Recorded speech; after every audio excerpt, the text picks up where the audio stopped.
Hello guys, నేను మీ అనుస. Spicy chicken వెల్లుల్లి కారం ఎప్పుడైనా ట్రై చేశారా? స్పైసీగా కోరుకునే వాళ్ళ కోసం ఇలా చికెన్ని వెల్లుల్లి కారంతో మిక్స్ చేసి పెట్టండి, భలే ఉంటుందబ్బా.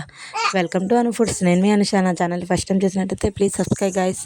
ముందుగా ఒక మిక్సీ జార్ తీసుకొని అందులో కొంచెం ధనియాలు, తర్వాత వెల్లుల్లి రెబ్బలు, జీలకర్ర, మిరియాలు, ఒక దాల్చిన చెక్క, తర్వాత అందులో కొంచెం ఉప్పు, కొంచెం కారం కూడా వేసేసుకొని మిక్సీ పట్టేసుకొని ఇలా కచ్చపిచ్చగా మిక్సీ పట్టేసుకొని పక్కన పెట్టుకుని, తర్వాత ఒక కడాయి పెట్టేసుకొని అందులో ఆయిల్ వేసుకొని కొంచెం జీలకర్ర, ఒక దాల్చిన చెక్క, బిర్యానీ ఆకు, కొన్ని ఉల్లిపాయ ముక్కలు కూడా వేసేసుకొని బాగా వేగిన తర్వాత చికెన్ కూడా అందులో వేసేసుకొని కొంచెం పసుపు, కొంచెం ఉప్పు వేసి దగ్గరగా మగ్గించుకోవాలి. ఈ చికెన్ మొత్తం దగ్గరగా మగ్గేంత వరకు ఉడికించుకొని బాగా మగ్గిన తర్వాత ఇంతకలు పక్కన పెట్టుకున్న మసాలాని వేసేసుకొని ఒక 4-5 పచ్చిమిరపకాయలు, తర్వాత కసూరి మేతి లేదా పుదీనా, కొత్తిమీర మీ ఇష్టం ఏదైనా వేసేసుకోవచ్చు.